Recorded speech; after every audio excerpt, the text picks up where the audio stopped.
তেল মশলা ছাড়া পাকিস্তানি পেশোয়ারি নামকিন গোশের জন্য কিন্তু আমরা সবাই পাগল। তবে অনেকে অথেন্টিক রেসিপি না জানার কারণে ভয়ে থাকে আসলেই মাংসটা মজা হবে কিনা। তাদের জন্য আজকের আমার এই রেসিপি। একবার শুধু এই রেসিপি ফলো করে পেশোয়ারি বিফটা তৈরি করে দেখেন, সারা জীবন এর স্বাদ আপনাদের মুখে লেগে থাকবে।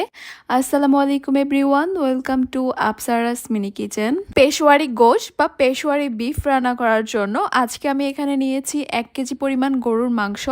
আর মাংসগুলোকে আমি একটু বড় সাইজ করে কেটে নিয়েছি। অথেন্টিক পেশোয়ারি রান্নায় কিন্তু মাংসটাকে এরকম একটু বড়ই রাখে, তবে আপনারা চাইলে ছোট করে কেটে নিতে পারেন। আর অবশ্যই এই রান্নার জন্য মাংসের সঙ্গে চর্বি নিতে হবে আর একটা নল্লি বা হাড় নিতে হবে। যেহেতু এই রান্নার মধ্যে কোনো তেল ব্যবহার হবে না, তাই এভাবে চর্বি আর নলি নিলে রান্নাটা অনেক বেশি জুসি আর ফ্লেভারফুল হবে। প্রথমে এই মাংসগুলোর সঙ্গে আমি 1 চা চামচ লবণ দিব। লবণটাকে মাংসের সঙ্গে খুব ভালো করে মাখিয়ে নিব। এরপরে মাংসগুলোকে আমি 30 মিনিটের জন্য রেস্টে রেখে দিব একটা ঢাকনা দিয়ে ঢেকে। লবণ দিয়ে মাংসটাকে মেখে নেওয়ার পর এভাবে একটু রেস্টে রাখা অনেক বেশি জরুরি মাংসটাকে জলদি সফট করার জন্য। 30 মিনিট পর যে প্যানে আমি রান্না করব এই মাংসগুলোকে সে প্যানের মধ্যে নিয়ে নিব।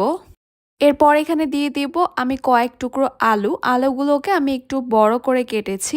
পেশোয়ারি এই নামকিন বিফের সঙ্গে অনেকে আলুটা পছন্দ করে, আবার অনেকে করে না। আপনারা না পছন্দ করলে বাদ দিতে পারেন। এবার এখানে দিয়ে দিব মাঝারি সাইজের 4টা আস্ত পেঁয়াজ। এরপর এখানে দিয়ে দিব 3টা আস্ত টমেটো, আমি শুধুমাত্র মাথার অংশটা কেটে নিয়েছি। এখন দিয়ে দিব এখানে আমি 5টা আস্ত রসুন। আমি এই সবগুলোকে একটু জায়গায় জায়গায় ছড়িয়ে ছড়িয়ে বসিয়ে দিচ্ছি। এরপর এখানে দিয়ে দিব আমি 2 ইঞ্চের মতো আদাগুলোকে আমি একটু পাতলা পাতলা করে স্লাইস করে নিয়েছি।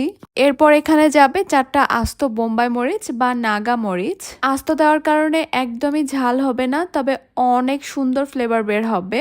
এরপর এখানে দিয়ে দিব 1 চা চামচের মতো আস্ত কালো গোলমরিচ। পেশোয়ারির নামকিন গোশ বা বিফের সঙ্গে মশলা বলতে শুধু এই একটা উপকরণই যাচ্ছে, কালো গোলমরিচ, তাও আবার আস্ত দিতে হবে। এরপর এখানে দিয়ে দিব 1/2 চা চামচ লবণ। যেহেতু আগেও লবণটা দিয়েছিলাম তাই লবণটা একটু বুঝে দিতে হবে। সবশেষে এখানে দিয়ে দিব আমি 1 চা চামচ ঘি। এটা টোটালি অপশনাল। অথেন্টিক রেসিপিতে কিন্তু কোনো রকমের তেল বা ঘিয়ের ব্যবহার হয় না। আগেই বলেছিলাম তেল মশলা ছাড়া, তাই অবশ্যই আপনারা চাইলে বাদ দিতে পারেন।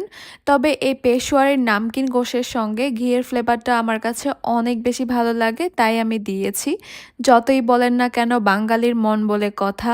এবারে সব কিছুকে আমি 2 থেকে 3 মিনিটের মতো একটু ভেজে নিব বা একটু কষিয়ে নিব। অনেকেই এই রান্না করার সময় অনেকগুলো ঘিয়ের মধ্যে মাংসটাকে একটু ভেজে নেয়, সেটার কিন্তু টেস্টটা আবার অন্যরকম চলে আসবে, ঘ্রাণটাও কিন্তু অন্যরকম চলে আসবে। আমি 2 মিনিটের মতো এগুলোকে কষিয়ে নেওয়ার পর এবার মাংসগুলোকে সিদ্ধ করার জন্য এখানে পরিমাণ মতো দিয়ে দিব ফুটন্ত গরম পানি। পানির পরিমাণটা এইভাবে দিতে হবে, মাংসগুলো ভালোভাবে সিদ্ধ হয়ে যাবে, আবার গ্রেভিও থাকবে। আর এই রান্নাটার মধ্যে আমার সবচেয়ে পছন্দ হচ্ছে গ্রেভিটা খেতে অনেক বেশি মজা লাগে। আচ্ছা, আপনারা কিন্তু চাইলে এই পর্যায়ে এগুলোকে সিদ্ধ করার জন্য প্রেসার কুকার ব্যবহার করতে পারেন। একটা ঢাকনা দিয়ে ঢেকে দিব আর চুলার হিটটাকে একদম লোতে রাখবো। শুরু থেকে শেষ পর্যন্ত চুলাটাকে একদম লোতেই রাখতে হবে, কারণ মাংসগুলোকে অনেক বেশি সফট করে সিদ্ধ করতে হবে। রান্নাটা যদি প্রেসার কুকারে না করেন তাহলে 2 থেকে 2.5 ঘন্টার মতো সময় লাগতে পারে। আর হ্যাঁ, এই রান্নাটা কিন্তু আপনারা মাটন দিয়েও করতে পারেন, সেক্ষেত্রে সময়টা আরো কম লাগবে। মাঝে মধ্যে আমি ঢাকনাটা তুলে একটু নেড়ে চেড়ে দিয়েছি। আর এটা হচ্ছে 2.5 ঘন্টা পরের অবস্থা। মাংস, আলু, রসুন সব কিন্তু খুব ভালো মতো সিদ্ধ হয়ে গেছে। আর আমার পছন্দ মতো এখানে গ্রেভিটাও রয়েছে। এখন আমি একটা মাংস তুলে একটু চেক করে নিচ্ছি আমার পছন্দ মতো মাংসটা সফট হয়েছে কিনা। পারফেক্ট, মাংসটা একদমই ওয়েল ডান। এখন আমি চুলাটা অফ করে দিব। বাস তৈরি হয়ে গেল সবার পছন্দের পাকিস্তানি পেশোয়ারি রোশ বা নামকিন গোশ অথবা পেশোয়ারি বিফ। সে যে নামেই বলেন না কেন, পুরা ঘর আজকে ঘ্রাণে মোমো করতে বাধ্য হবেই। যখনই আপনি এই রান্না রান্নাটা করবেন সারা ঘর কিন্তু ঘ্রাণে একদম ছড়িয়ে ছিটিয়ে যাবে আর সবাই একবার হলেও দেখে যাবে কি রান্না হচ্ছে।